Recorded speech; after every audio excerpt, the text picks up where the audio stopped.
I have told this story exactly twice in my life. Once to my wife on our wedding night, when she asked how two people as stubborn as my brother and his duchess had ever found their way to each other, and once to my eldest nephew on the eve of his own engagement, when he announced he was terrified of making a mistake.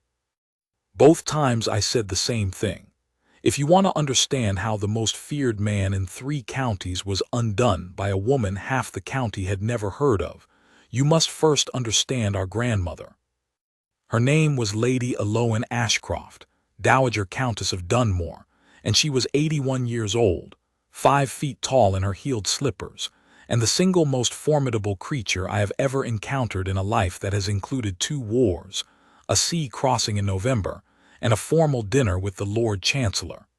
She had outlived 2 husbands, a prime minister she had openly disliked, and 3 physicians who had predicted her imminent decline. She took her morning tea at 6 o'clock without complaint, rode out on horseback until she was 74, and had opinions about everything: the state of the roads, the quality of claret, the marriage prospects of every young person within a 50-mile radius, and the particular catastrophe that was my brother's romantic life. My brother was Cormac Ashcroft, 5th Duke of Ravenscroft, and he was called the Beast. Not to his face. No one was that foolish. But in drawing rooms from the capital to the northern counties, the whisper followed him like a shadow: the Beast of Ravenscroft. He had earned it, in a sense, not through cruelty, not through vice, but through a combination of physical presence and temperament that the polite world found deeply inconvenient. He was 6 feet and 3 inches of dark-haired, broad-shouldered, permanently scowling nobleman who said precisely what he meant, had no patience for flattery, and had refused 7, I counted, 7 proposals of alliance from families whose daughters were considered extraordinary catches by everyone except Cormac. The last refusal had been so blunt that the young woman's mother had written to our grandmother in tears, and grandmother had read the letter, folded it neatly, and said only, "Good. That girl was afraid of horses. He would have been miserable." The thing about Cormac that the whispers always got wrong: he was not cruel. He was not a beast in any true sense.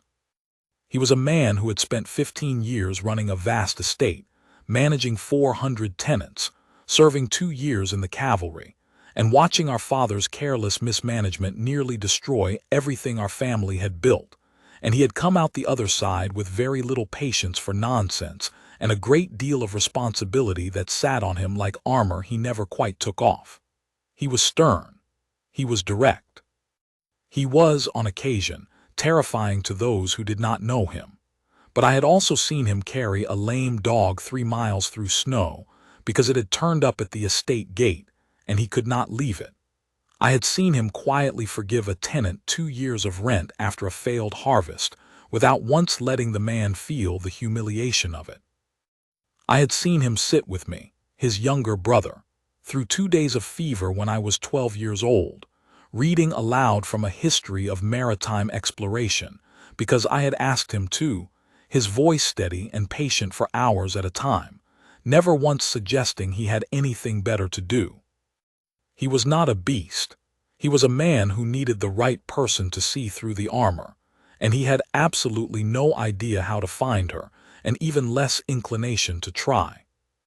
I should say something about myself in this account, since I am the one telling it, and narrators who never account for themselves have always struck me as somewhat suspect.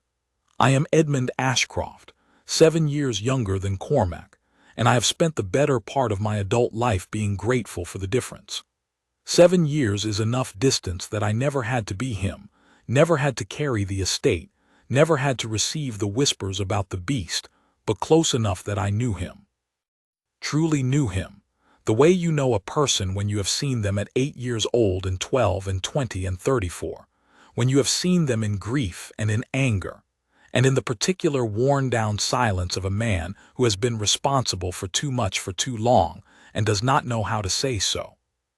I loved my brother. I want that on record. The things I am about to describe, his stubbornness, his armor, his magnificent and infuriating inability to admit what he wanted, I described them without unkindness. He was not unfeeling. He was overfeeling in the way certain people are, people who have too much to feel and no safe place to put any of it, and so they build the armor and they wear it, and eventually they cannot remember what they were like before it. He needed someone to remind him. This is where our grandmother entered. She arrived at Ravenscroft in the second week of October, unannounced, in a coach that looked like it had survived the previous century by sheer force of will, with her maid Hester, her ancient spaniel Lord Pym, and 3 trunks of luggage that suggested she planned to stay considerably longer than the 3 days she had written to warn us about. Cormac met her in the hall with the expression he reserved for people he loved deeply and found exhausting in equal measure. Not quite a frown, not quite a welcome, but something in between that our grandmother had always interpreted correctly as affection. "You're early," he said. "I am precisely on time," she said, handing Hester her traveling cloak. "You have been late for your own life for the better part of 6 years. One of us must compensate." I was standing at the top of the stair watching this exchange, and I will confess I pressed my hand over my mouth to keep from laughing. Cormac gave me a look that promised retribution later and escorted our grandmother to the drawing room. I poured the tea. It seemed safer to be useful. Grandmother settled herself beside the fire with the purposefulness of a woman who has a great deal to accomplish and no intention of being diverted by pleasantries. She examined the drawing room with the brief, efficient appraisal she gave all rooms, found it adequate, I think, though she would not have said so, and arranged herself in the chair nearest the warmth. She wasted no time. Before the cups were even filled, she had laid out her position with the directness that had always made her both terrifying and magnificent. Cormac was 34 years old. There was no heir.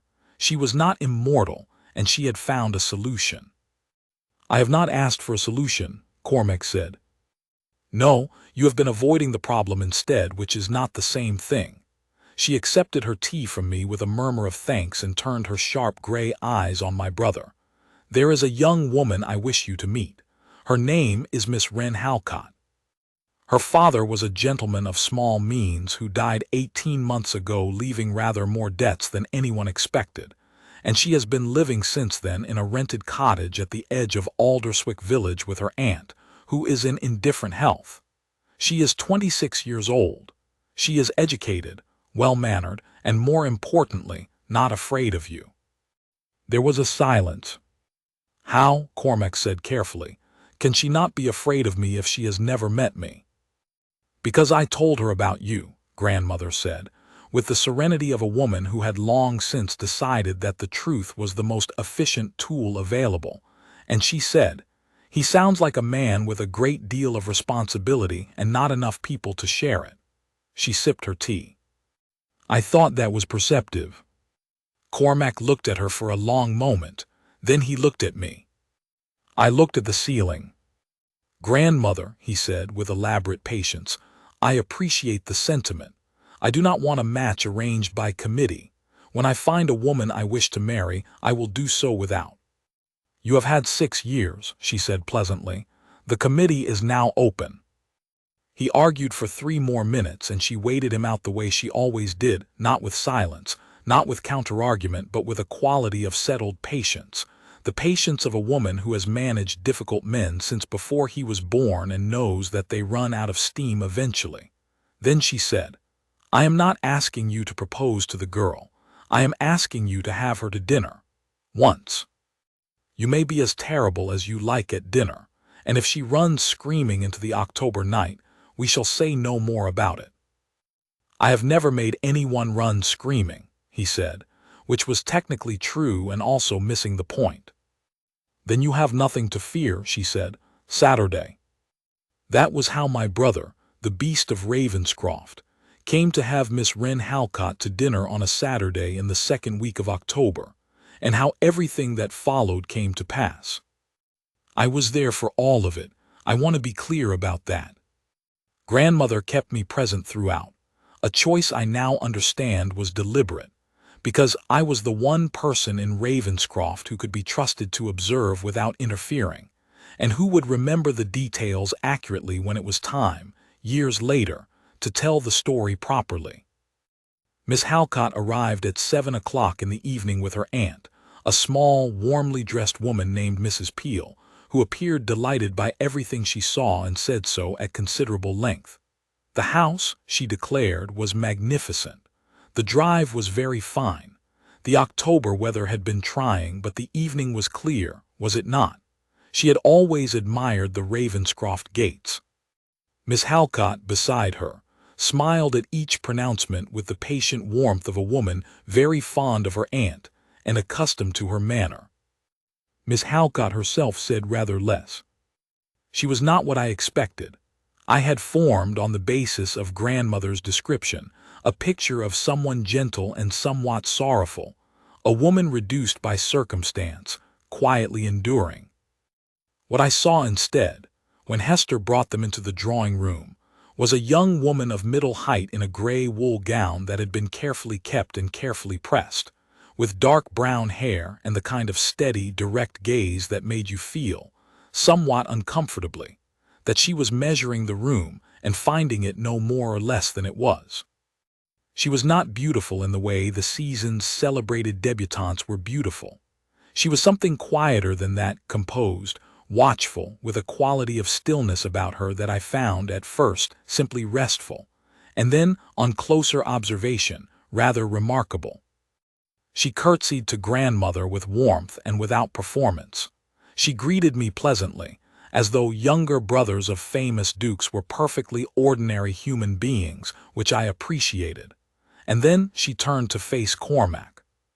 He was standing by the fireplace in the way he always stood at these occasions, straight-backed, arms slightly away from his body, the posture of a man who has learned that his physical presence tends to dominate a room and has decided to simply hold his ground rather than attempt to reduce himself.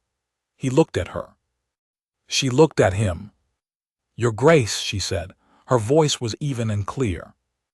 "Miss Halcott," he said. He didn't smile. He never smiled at introductions.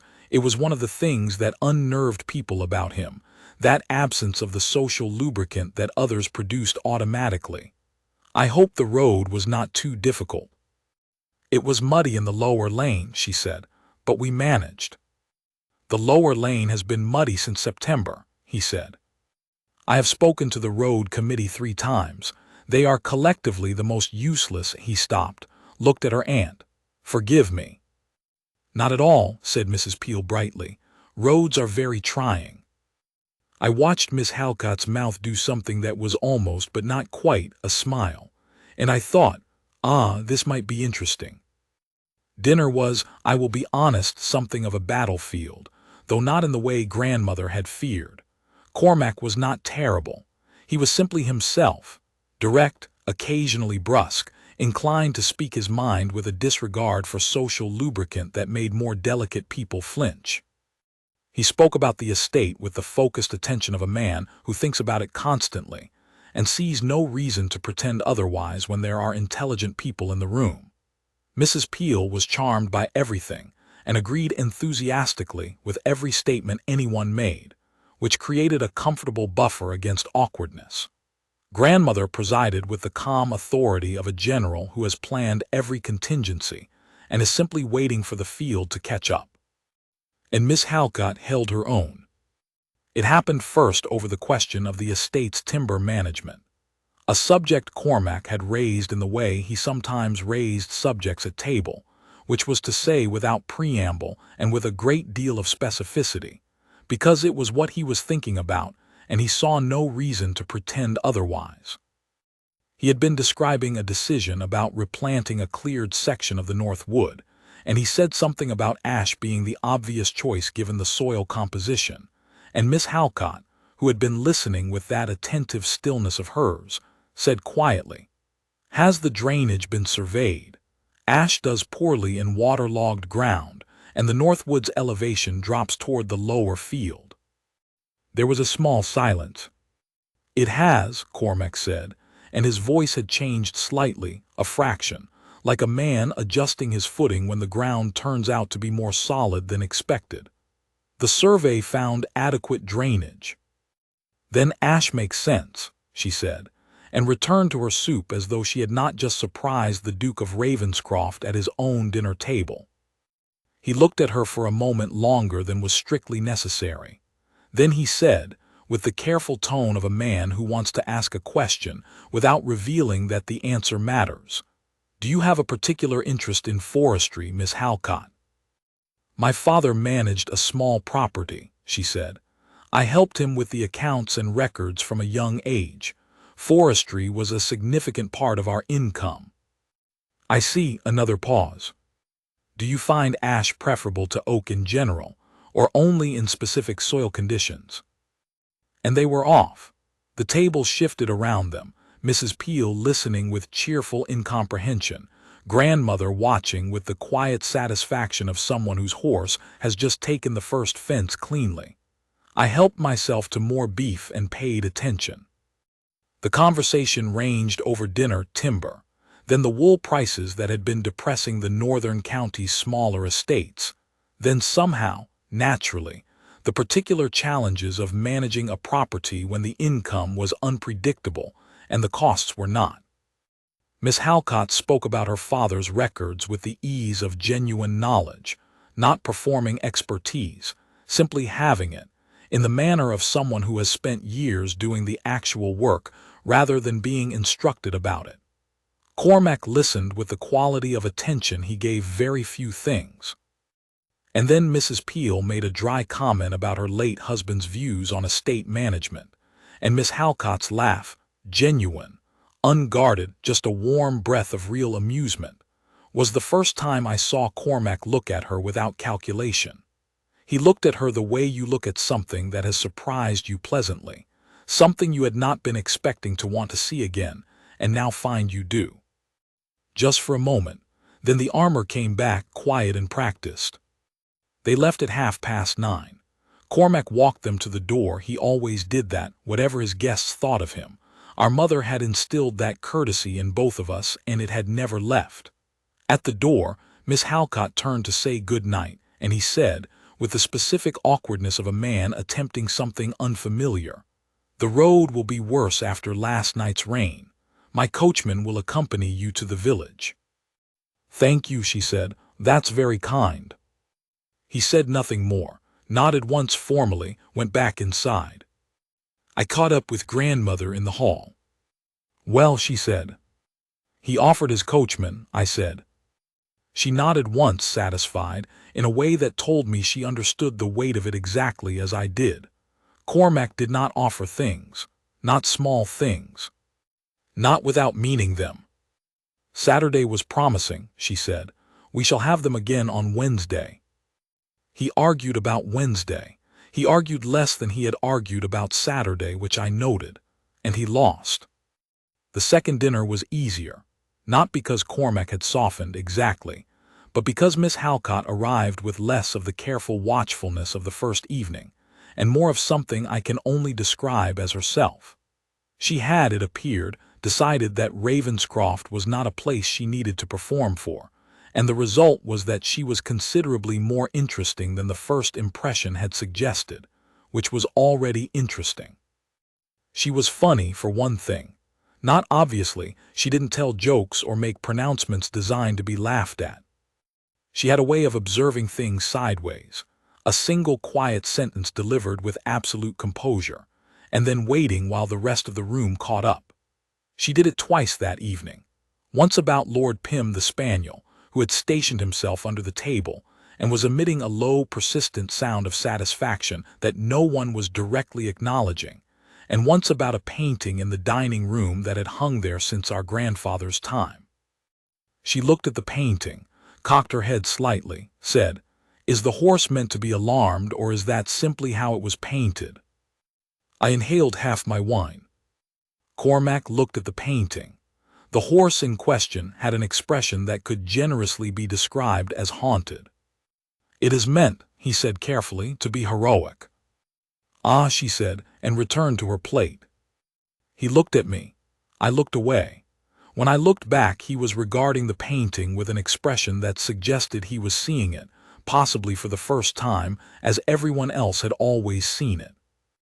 After dinner, grandmother engineered, I use that word precisely, a conversation between Cormac and Miss Halcott about the estate records, on the grounds that her experience with her father's accounts might be useful as an outside perspective. This was entirely transparent, and Cormac knew it. He went along with it anyway, which I noted carefully, because my brother did not go along with things unless some part of him, even a small and reluctant part, wanted to. They sat at the desk in the library for an hour while grandmother and Mrs. Peel and I had tea by the fire. Through the open door I caught fragments of their conversation, numbers, acreage, drainage, an exchange about the price of feed grain that sounded, improbably, like two people discovering simultaneously that they found the same things interesting. Not performing interest, having it. When she left that evening, he walked her to the door again, and this time when she turned to say good night, he said, "The survey of the South Field is due next week. If you had any further thoughts on the matter we discussed," he stopped, reconsidered. "That is, you are welcome to." "I'll think about it," she said, quietly, not unkindly. He nodded. She went. I watched him stand in the open doorway for a moment after the coach had gone, and then he shut the door and walked past me without saying anything, and his expression was the expression of a man who has just realized, with some alarm, that something is happening to him. I went to bed and thought, "Grandmother, you absolute genius." There was a third dinner. There had to be. Grandmother arranged it, of course, but by the third dinner I noticed that Cormac had stopped arguing about the arrangements quite so forcefully, and had instead begun asking, with an elaborately casual air, whether I knew what time they would be arriving.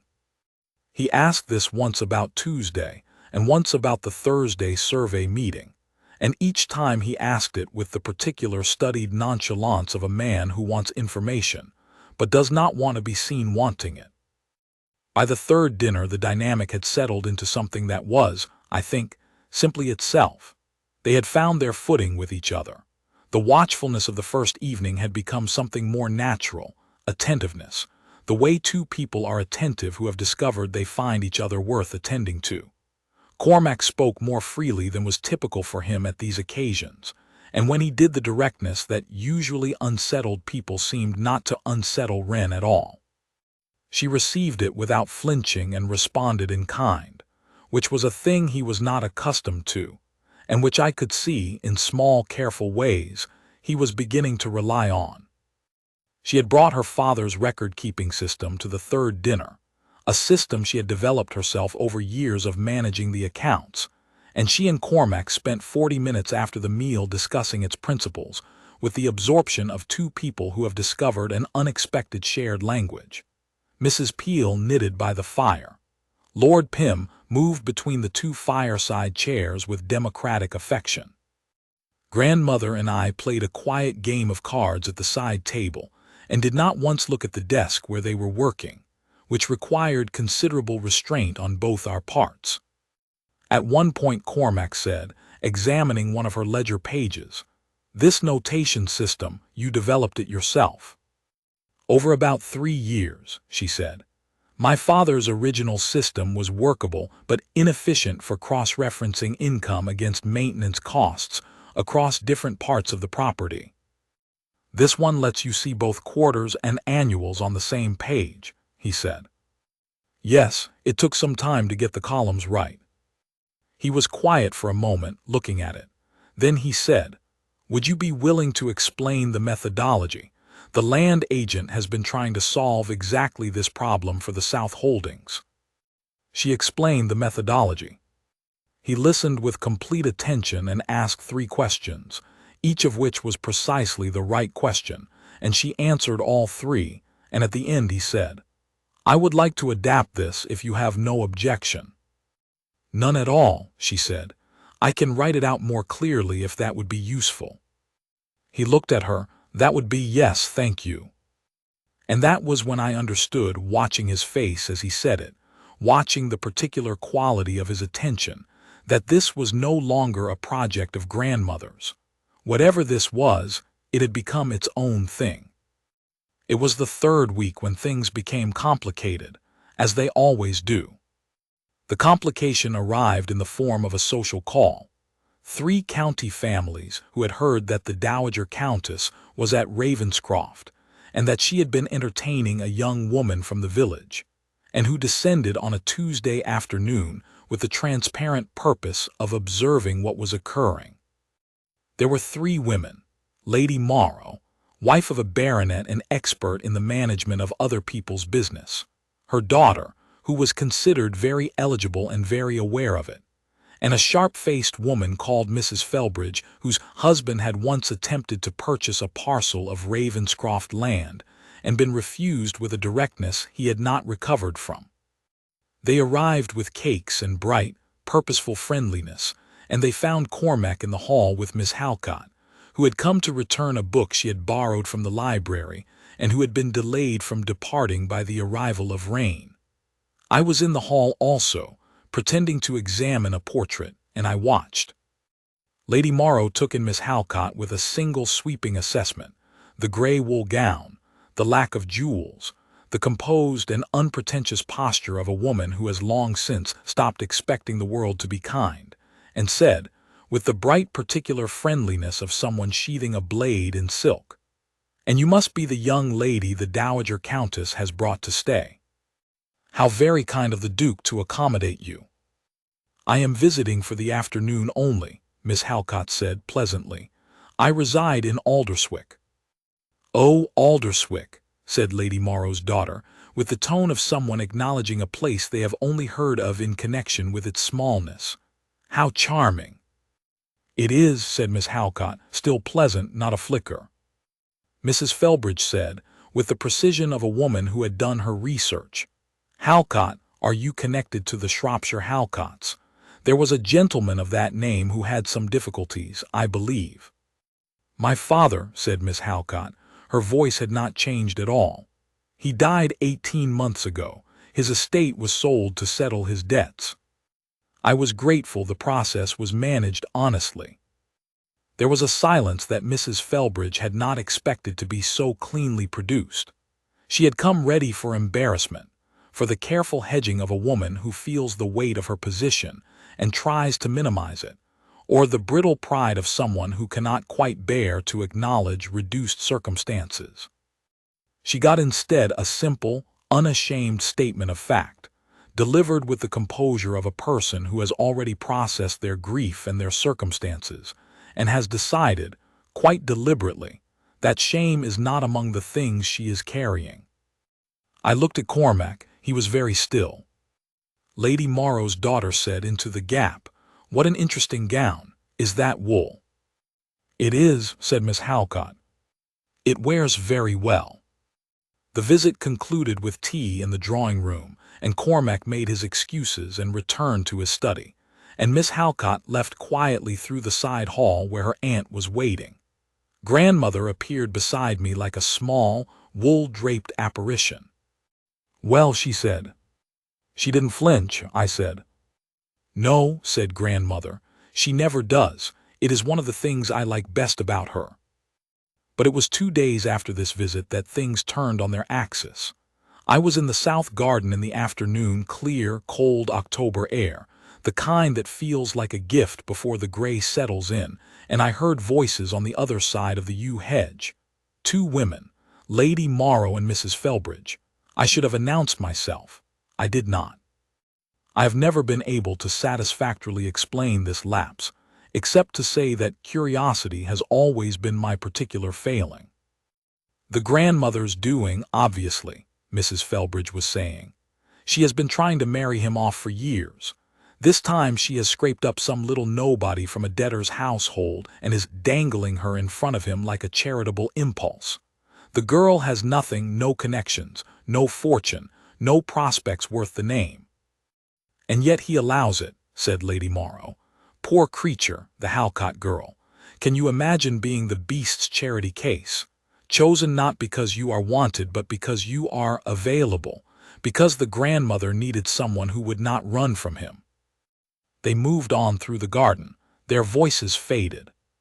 I stood still for a moment, and then I went inside and I went looking for Cormac. I found him in the north corridor, where he went when he needed to walk and think, a habit he had kept since boyhood, pacing that long gallery of windows when something was working at him. He was moving with the measured steadiness of a man whose mind is elsewhere. I said, "Do you know what Lady Morrow and Mrs. Felbridge are saying about Miss Halcott?" He stopped, turned, "Tell me." I told him most of it. When I came to the phrase charity case, I said it plainly, because he would want to know exactly what had been said. His expression did not harden the way I expected. It stilled, went very quiet in the way a man stills when something strikes close to a nerve he did not know was exposed. "The beast's charity case," he said. "Not a question, just repeating it. It is what small-minded people say when they cannot understand." "I know what it is," he said, very low. "I am thinking about her." He was quiet for a moment. "She answered them without flinching, in the hall 2 days ago. She did not look to me to intervene. She did not ask for my help or my approval. She simply handled it." "Yes," I said. "I have been watching," he said slowly, "for her to perform, to be what she thinks I want, to position herself, to flatter or maneuver." He looked at me. "She doesn't." "No," I said, "she doesn't." A silence. Then he said, with the air of a man who is working something out against his will, "I asked her to come Thursday. For the Southfield survey meeting, the land agent and the surveyor will be there. She has practical experience, and her perspective would be useful." I looked at him for a long moment. "What?" he said. "Nothing at all," I said. "Thursday is sensible." He walked away. I stood in the corridor and thought about a man who had just described inviting a woman to sit through 3 hours of survey reports as a practical matter, and about how sometimes a person can be right in the middle of something and see only the practical surface of it, until one day the whole structure becomes visible at once. Grandmother found me 10 minutes later. "He asked her to the survey meeting," I said. She closed her eyes briefly, in the manner of a woman receiving confirmation she had been patient about for some time. "Yes," she said. "I suggested it to him 2 days ago, very casually, as a useful practical arrangement. He thought it was his own idea." "He did have the idea," she said with precision. "I simply placed it somewhere he could find it. There is a difference." Thursday came clear and cold, the particular clarity of late October that feels borrowed, like the season is being generous before the gray closes in for good. I was in the study when the coach arrived, and I watched from the window as Miss Halcott came up the drive with her aunt, the two of them talking easily as they walked, Mrs. Peel gesturing at something in the garden with cheerful enthusiasm. Miss Halcott was listening with the patient warmth she always gave her aunt's observations, and then she looked up at the house, and for just a moment, before she composed her expression into its customary steadiness, I thought I saw something lighter on her face, something that looked, from a library window, rather like anticipation. Cormac met her in the hall with an expression that was neither the formal reception of the first dinner nor the careful assessment of the second, but something quieter and less guarded than either. He had laid out the survey maps on the library table. They stood together over them, side by side, close enough that their shoulders nearly touched, and she asked a direct question about the drainage contour on the eastern boundary, and he answered it without condescension or surprise, simply treating her as someone whose question was worth answering, and something in the room settled. The meeting lasted 3 hours. The land agent was initially bewildered by Miss Halcott's presence, and then rapidly won over by her understanding of drainage schedules and her habit of asking questions that turned out to be exactly the right questions.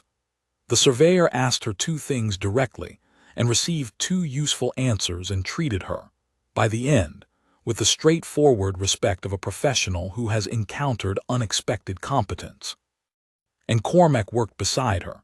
That was the thing I kept coming back to, not alongside her as a courtesy, beside her as a colleague, pointing at maps, taking her corrections without resistance, Once, when she noticed something in the figures that neither he nor the surveyor had caught, he looked at it for a moment and said simply, "You're right." Not graciously, not with emphasis, just factually, the way he said things he meant, and then moved on. When the meeting concluded and the land agent and surveyor had departed, he walked her to the door and said, "Thank you, that was useful." "I enjoyed it," she said, and meant it plainly without decoration. He looked at her. "Miss Halcott," he said, then stopped. She waited. She had a gift for waiting that I had noticed from the beginning, not anxious, not prompting, simply present, giving him room.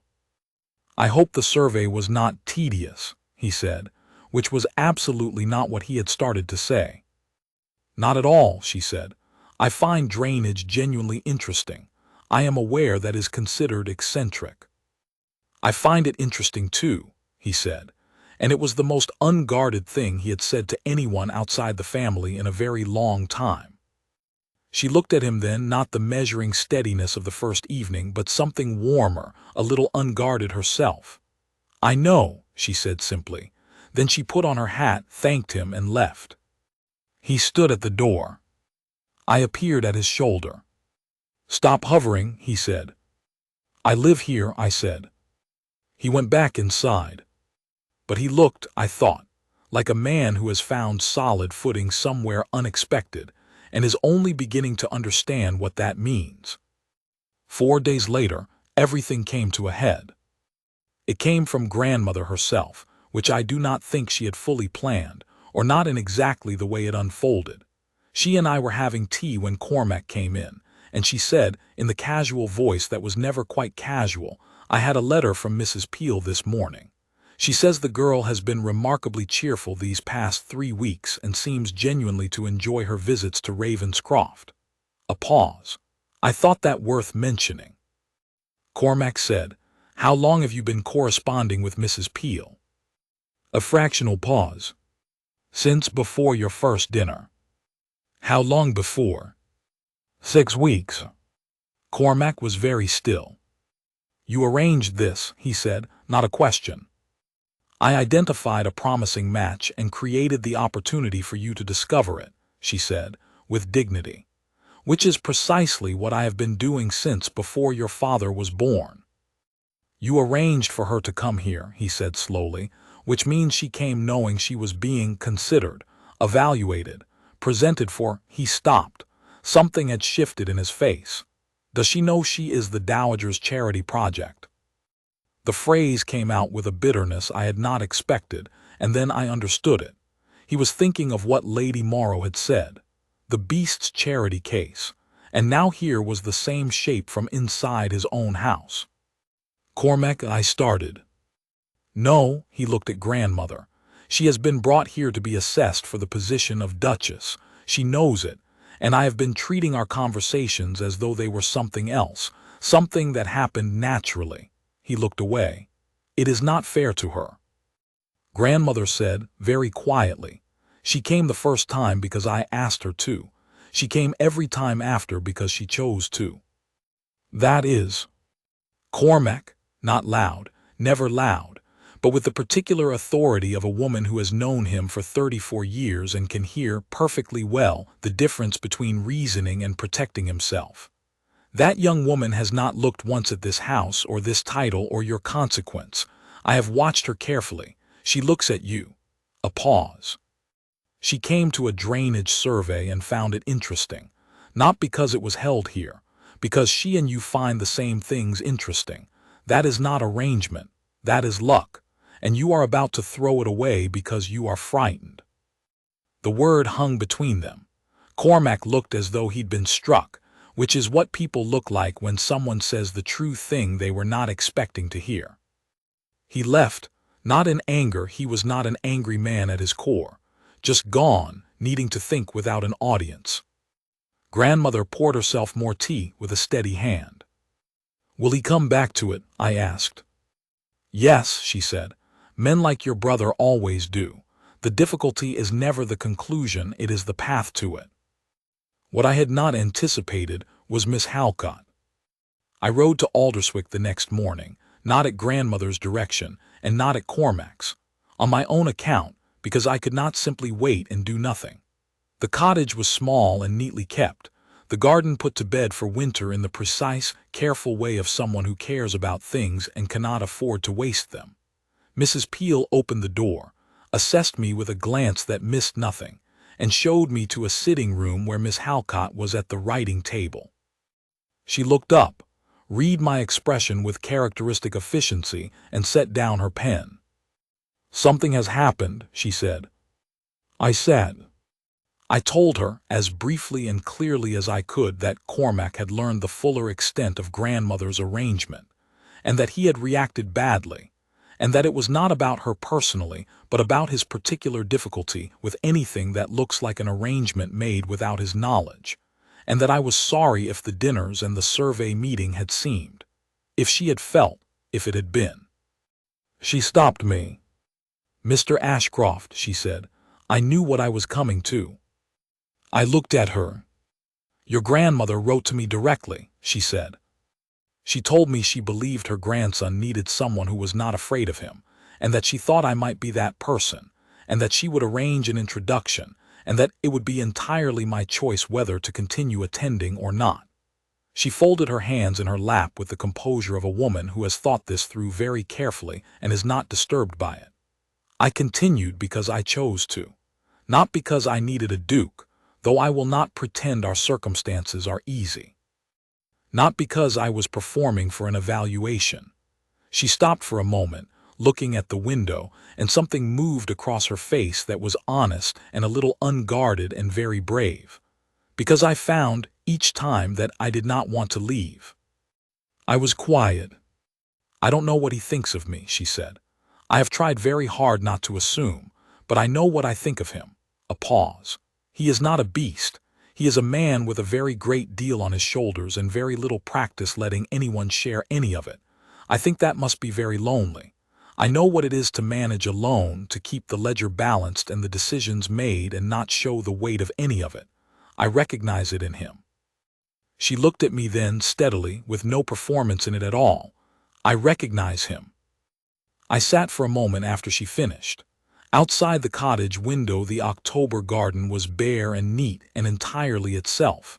No pretension about it, just a garden properly put to bed, ready for winter. I thought about the ledger system she had spent 3 years developing alone. I thought about managing accounts for a dying property, keeping everything balanced, not showing the weight of it. I thought about recognizing that in someone else the same discipline, the same silence around it, and what it might mean to finally say so. "Miss Halcott," I said. "Wren," I caught myself. "Forgive me." "Please," she said. "My name is quite all right." "Wren," I said. "He does not know how to ask for help. He has been managing alone for so long that it has become what he considers simply the nature of things, a condition, not a choice. He is not, he would never." I stopped. "He is worth the patience," I said. "That is what I want you to know." She looked at me directly, and her expression was very quiet and very certain. "I know that," she said. "I have known it since the first dinner." I rode back to Ravenscroft and told Cormac what she had said. Not all of it, not the private parts, but enough. The part about choosing to continue, the part about not wanting to leave, and the last part about recognition, which I did not reproduce word for word but conveyed, I think, accurately enough. He listened without interrupting. When I had finished, he stood at the library window for a very long time, looking out at the frost-pale garden. Then he said, "She said it must be very lonely." "She said she recognized it," I said, "because she knows what it is herself." Another silence. "No one has ever said that to me," he said. Not with self-pity, simply noting a fact the way he noted facts. I said nothing. "I have been," he said slowly, working through it as he spoke, "furious at grandmother for arranging things. And the argument I cannot make, the one I cannot win, is that if she had asked my permission first, I would have said no, and I would have been wrong to say it." He turned from the window. His face was more open than I had seen it in years. "I have been managing everything at a distance for so long that I forgot what it is to want to let someone in." She already let herself in, I said, via the drainage survey. He looked at me for a moment. Then, for the first time in a very long time, my brother smiled, just slightly. Just enough to see it. He went to Alderswick the next morning. I know what happened because he told me afterward, in the exact and careful way he tells things, precisely, without embellishment, with the particular attention of a man who wants to get it right because it matters to get it right. He rode out at 8 o'clock in clear, cold air, the field silver with frost. He arrived at the cottage gate, dismounted, and stood for a moment collecting what he wanted to say, which was unusual. Cormac generally knew what he meant. This was different. He knocked. Miss Halcott answered the door herself. She looked at him, the same steady, level look she had always given him, and said nothing, which was its own kind of answer. She was going to let him speak. "I owe you an apology," he said. "I behaved as though the arrangement was something done to you, without your agency. I did not consider that you might have had your own reasons for continuing." "I did," she said. "I know, my brother told me." A pause. "He also told me what you said, that you recognized the weight of managing alone." He held her gaze. "I do not think anyone has understood that in me before." She met his eyes. "I meant it." "I know." He was quiet for a moment, and then he said the thing he had been working toward since the morning. "Miss Halcott." Wren. Her name, quiet and deliberate, the first time he had used it, and she did not look away. "I am not easy to live alongside. I know that. I have been told it any number of times, and most of the time it was accurate. I am not going to pretend otherwise, not to you, and not to myself." "I have never asked you to pretend anything," she said. "No," he said, "you haven't. You have sat at my table and argued about ash and drainage and pointed out that my dining room horse looks alarmed, and you have not once asked me to be anything other than what I am." A pause. "You have simply looked at me." Another pause, shorter. "I find that extraordinary." She said nothing, but her expression had shifted very slightly, and she was watching him with that warm, unguarded look. The one I had first seen when she laughed at dinner, the one he had been remembering, I think, without quite admitting it. "I should like to continue," he said, "not as a project of my grandmother's, as a choice, my choice and yours. Equally." "Is that a proposal, Your Grace?" she said carefully, "or a proposal to begin proposing?"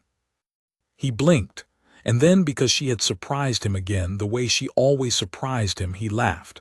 A real laugh, low and unguarded, the laugh of a man who has just been asked exactly the right question. "The second," he said, "for now, with the first to follow if you will allow it."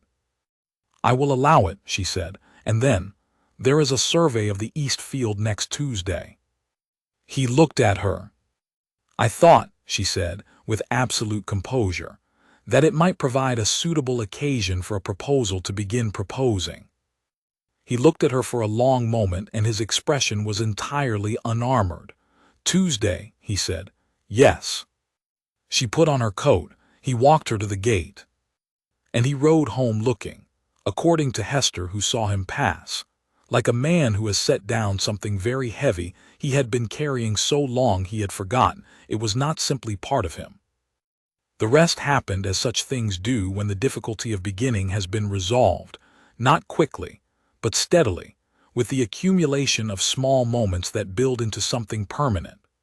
Those November weeks had a particular quality that I noticed even at the time, a quietness, a sense of things settling properly into place the way good land settles after planting, without drama. The estate went on. The tenants, the accounts, the correspondence, the thousand small decisions that make up the running of a large property. But inside all of it there was something new, something warmer, and it was not only visible in Cormac. It was visible in the house itself, the way a house changes when its principal inhabitant is no longer quite so alone. She came to the Eastfield survey on Tuesday. She came the following week when Cormac mentioned, almost in passing, a discussion about the spring planting schedule, and she appeared for it. He rode to Alderswick twice in November to return books, and stayed each time for an hour and a half, which is not what a man does when he is returning books. He spent one afternoon helping Mrs. Peel move a dresser that had been bothering her position against the bedroom wall for months, a task that required the services of himself and two of her aged neighbors, and a considerable amount of negotiation about the precise angle, and emerged from the cottage with plaster dust on his coat, a small bruise on his knuckle where the dresser had slipped, and an expression of quiet satisfaction that I had not seen on him outside the estate accounts in longer than I could recall. When I asked him about it, he said only, "The dresser is now in the correct position," and went to change his coat, and I stood in the hall and thought about the particular mercy of small, useful tasks. Grandmother presided over all of this with the serenity of an artist observing a completed work. She took her morning tea at 6, corresponded with Mrs. Peel on topics entirely unrelated to matchmaking, scratched Lord Pym behind his ears by the fire, and said nothing at all about any of it, which was, I understood, its own form of wisdom. She did not arrange anything further. She did not need to. In the second week of November, on a cold, bright afternoon with frost still on the grass at 3 o'clock, Cormac asked Wren to walk with him in the south garden. I know because I was in the library and could see the garden from the window, and Grandmother came and stood beside me without a word and looked at the same view. They walked for a while, speaking I could not hear and did not try to. Then they stopped, facing each other on the frost-pale path. He said something.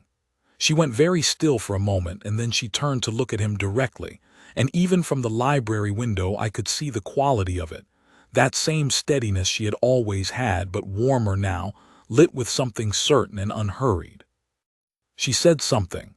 He reached into his coat and took out something small that caught the winter light. She held out her hand steadily, without hesitation, the way she did everything. Beside me, Grandmother made a small quiet sound, not a sob, just a breath, and reached over and took hold of my arm. "There," she said, very softly. "There," I agreed. They came inside together a few minutes later, and Cormac's face was, "I want to record this precisely, because it is the thing I most want to remember, open, and warm, and unarmored, in a way I had not seen since we were boys." He kept her hand in his. Wren was looking at him the way she had always looked at him from the beginning, directly, steadily, as though she could see him perfectly well and found nothing there to fear. "Well," said Grandmother from her chair. "Grandmother," said Cormac. "Yes." He looked at her for a long moment. He was not a man who said thank you easily. He had always believed that gratitude was a thing you showed through action rather than speech. But he crossed the room, bent, and kissed our grandmother's cheek. "You interfering old woman," he said, and the warmth in it made it the most complete expression of love I had ever heard from him. She patted his face. "You are welcome," she said. Mrs. Peel, in the doorway, burst into thoroughly happy tears. Lord Pym, the spaniel, appeared from somewhere and put his chin on Wren's knee. Wren looked around the room and then looked at my brother, and something passed between them that was quiet and private and entirely sufficient. I poured the tea. There is one more thing I should tell before the wedding, because it belongs in this account, and because it is the sort of detail that history tends to drop. 3 days before the ceremony, the county's social machinery, which had been grinding away on this subject since Lady Morrow's visit, produced a dinner at which Lady Morrow herself was present, and Cormac and Wren attended together for the first time as an engaged couple. I went too. So did Grandmother, resplendent in dark blue silk, who entered the room with the expression of a woman who has won and sees no reason to be graceless about it, but is also choosing to be entirely gracious because she can afford to. Lady Morrow greeted them with a warmth that had clearly required some overnight recalibration. Mrs. Felbridge did not come. The baronet's daughter, who had been considered very eligible, looked at Wren with an expression I can only describe as genuinely startled, not unpleasantly, but as though she was revising something. At dinner, the conversation turned at one point to the estate management of the northern counties, and Wren said something about drainage contours that caused two of the local landowners to lean forward and ask follow-up questions. And Cormac sat beside her and did not intervene and did not explain and did not manage the room. He simply let her speak, and his face, watching her, was open in the way I had now come to know, unarmored, warm, entirely certain. Lady Morrow, finding herself seated next to me, said quietly, "She is not at all what I expected." "No," I said, "she isn't."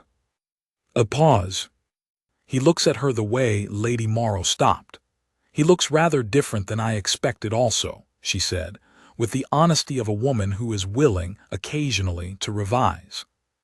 "Yes," I said, "he does." They were married in December, in the small church at the edge of the Ravenscroft estate, on a day so clear and cold that the sky above the steeple was the particular blue that only comes in winter. Grandmother wore her best gray silk and cried once, during the vows briefly, and then collected herself and did not cry again. Mrs. Peel cried throughout and was unapologetic about it. I stood beside my brother and watched him look at Wren as she came down the aisle, ivory wool, a simple arrangement of winter berries in her dark hair, her expression precisely what it had always been, direct and steady and warm, and his face was the face of a man arriving somewhere he had not known he was looking for. She reached him. He took her hand. The parson spoke.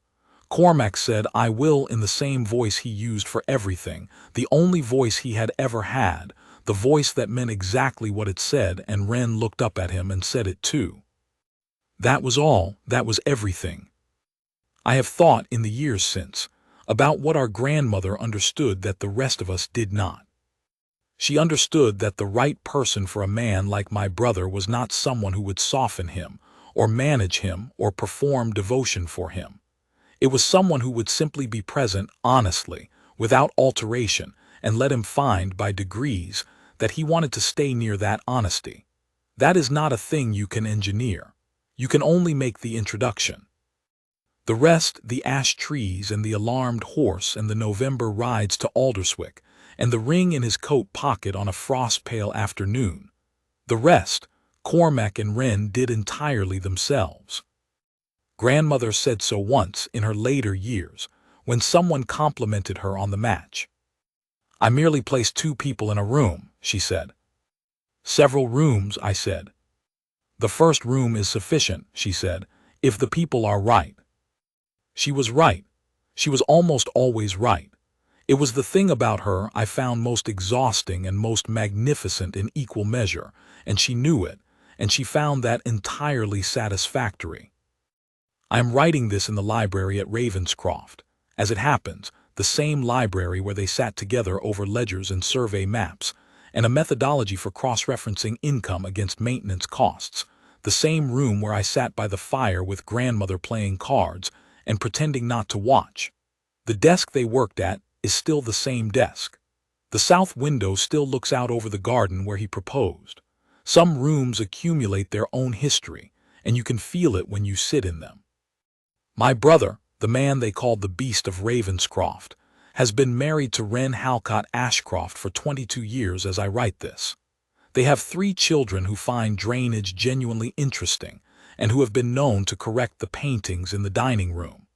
The alarmed horse was moved to a back corridor in the first year of the marriage, by mutual agreement, and has hung there contentedly ever since. Cormac manages the estate still less alone than before. He is still direct, still occasionally brusque, still the man who says precisely what he means and expects the world to keep up. And Wren is still the woman who answers rudeness with composure and points out the alarmed horses in every room and finds drainage surveys a perfectly reasonable way to spend a morning, and has never once asked him to be different. She saw him, clearly, from the very beginning without flinching, and she was not afraid. That, I have come to understand, was the whole of it. It was never about the arrangement. It was about the person who was right for it. Our grandmother knew, and she placed them in a room, several rooms in fact, including one that required a land surveyor and a set of drainage maps, and let them find it themselves. Which they did, as they were always going to.